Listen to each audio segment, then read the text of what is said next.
later today, Donald Trump will cement his takeover, really a family takeover of the Republican National Committee.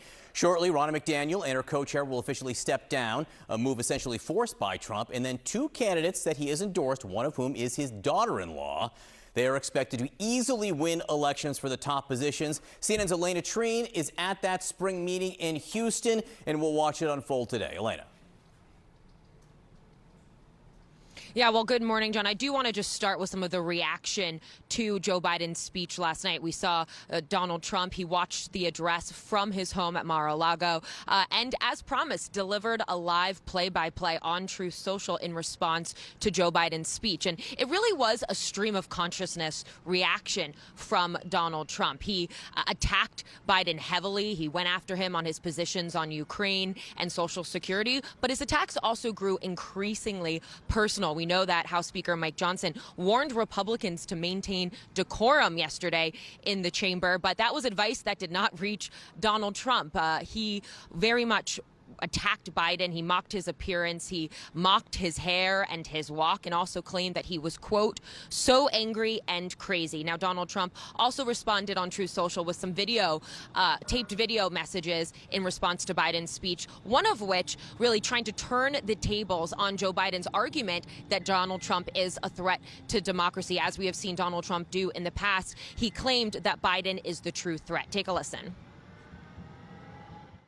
Joe Biden is on the run from his record and lying like crazy to try and escape accountability for the horrific devastation he and his party have created. All the while, they continue the very policies that are causing this horror show to go.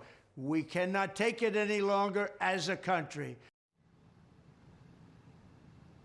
Now, John, obviously we have heard this type of rhetoric from Donald Trump in the past, as well as seen him live post during these large events. But they do take on new significance now that he is the presumptive Republican nominee. And it also comes as his grip on the Republican Party is tightening, something we're going to see play out today here in Houston with that RNC spring meeting. We're going to see Ronna McDaniel step down from her position as chairwoman. It comes after Donald Trump and her relationship had really grown tense and had been a struggle for over a year now. And we're going to see Donald Trump's hand-pick replacements for her glide to their path to the top of leadership at the committee. And again, this comes as Donald Trump is very eager to use the weight of the RNC, have their full infrastructure behind him, including their data operation, their ground game strategy, their pull with voters, and of course, their fundraising. But the way it's been described to me, John, by senior advisors is, yes, it is normal for a presumptive nominee or a candidate to have their own control in a way over the RNC or of a committee when they take power. But it's been described to me as more of a takeover for Donald Trump as he tries to sync his vision with the RNC. John? And his family with the RNC. Alayna Treene in Houston, thank you very much. President Biden laying out what he believes are the stakes right now, and with a very keen eye toward November, of course. A speech The Atlantic dubbed the most unusual State of the Union in living memory. Let's test that against history right now. CNN presidential historian Tim Naftali joins us. It's good to see you, Tim. You've studied many a president, and you've studied many of these major addresses. What did you see in this speech? Well, first of all, this is the first time in over a century that a president, an incumbent, is running against a former president. This is the first time in history that an 81-year-old man has ever given a State of the Union address. And this is the first time in history that an American president faces a re-election challenge against an instigator of an insurrection. So just there, we're talking about an unprecedented historical speech. President Biden, in many ways, had to give a State of the President speech more than a State of the Union speech. People were watching to see his energy level, his vibrancy, his fight, his willingness to fight for re-election, and people saw it yesterday. They saw all of that. It's a really interesting framing. I hadn't thought of it that way. People were looking to see how he did, not how he presented the message, or not how well crafted the policy was. That's an interesting, but in part of that was, it was a surprising bit how many times that he did bring up Donald Trump, though not by name, talking about his predecessor to draw contrast between then and now. Let me play a little bit just to remind folks. Now my predecessor, a former Republican president, tells Putin, quote, "Do whatever the hell you want." My predecessor and some of you here seek to bury the truth about January 6th. Many of you in this chamber and my predecessor are promising to pass a national ban on reproductive freedom. In watching, I had a couple questions for you. Do you think that was effective? And do you think he did it because he wanted to, or do you think he did it because he needed to? The Biden coalition is the old Democratic coalition of the 1990s, plus folks who don't want to vote for Donald Trump.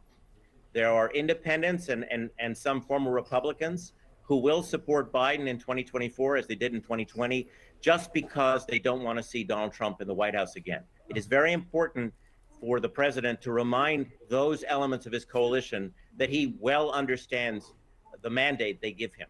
So I think he had to mention it. That can't be the only message he delivers, because there are progressives in the Democratic coalition who want to hear much more, and he gave them more about Gaza last night. And he also everybody wants a vision for the future. They just don't want to elect someone because he wants to be president.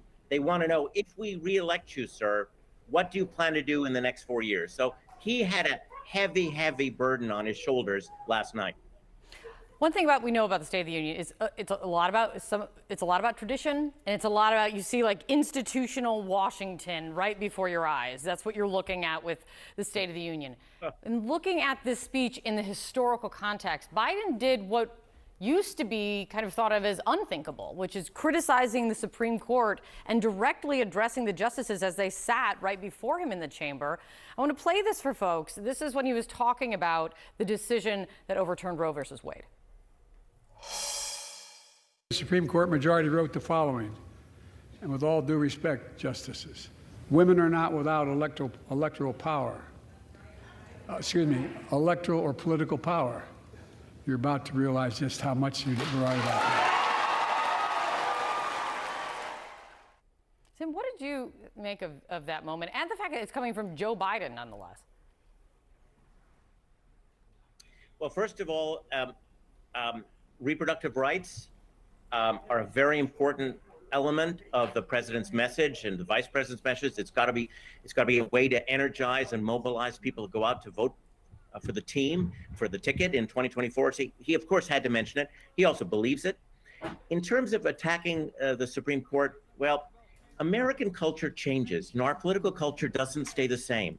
We are in a particularly divisive partisan moment where people expect their leader to show fight, show the willingness to basically express their disappointment with the status quo.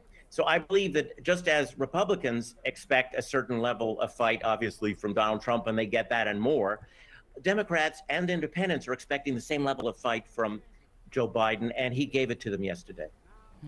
It's good to see you, Tim. Thank you.